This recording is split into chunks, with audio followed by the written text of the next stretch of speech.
होली में देवर जी पटका पटकी होगा, धके तो हर छोटा लटका लटकी होगा। तो हमहू धलेंगे छोटा बा।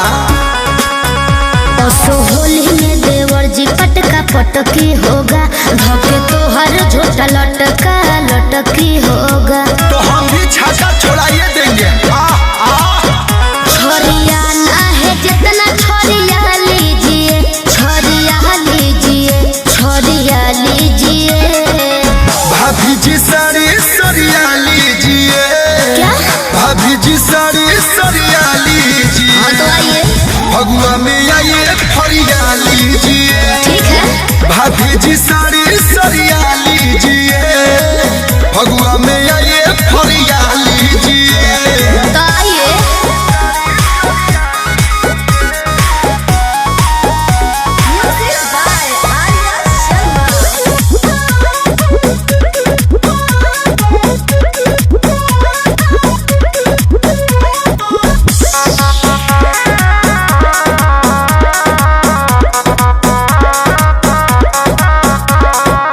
किए हो घमंड तो घमंड आज टूटेगा।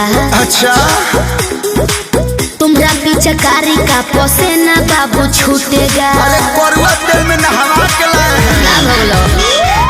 बहुते भाभी आइल लो, अब बहुते भाभी गइल अरे हम हैं लो। हम। बाल न बाका भइल हमर, कितन प्लानिंग कइल लो। पहले ठीक से तो आप खड़िया लीजिए, खड़िया लीजिए, खड़िया लीजिए। ना समझे क्या? भाभी जी साड़ी सरिया लीजिए। भाभी जी साड़ी सरिया लीजिए। एकदम। फगुआ में आइए फरिया लीजिए। भाभी जी साड़ी सरिया लीजिए। फगुआ में आइए फरिया लीजिए।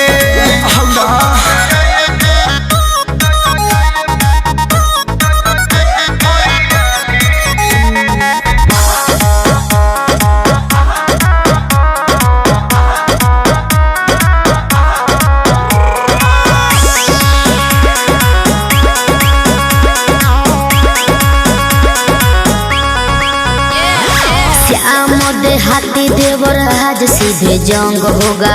अरे ज्यादा बोलते धर देखते रहिए क्या क्या आपके संग होगा। तो हम अगरबत्ती नहीं देखाएंगे। कलुआ भागे वाला नइखे तोहरा ई होशियारी से। कान में रुई ठूस ले जब स्वागत करब गारी से। गोरिया ना है जितना गोरिया लीजिए, गोरिया लीजिए, गोरिया लीजिए। खूब गोरिया। भाभी जी साड़ी सरिया लीजिए। भाभी जी साड़ी सरिया लीजिए।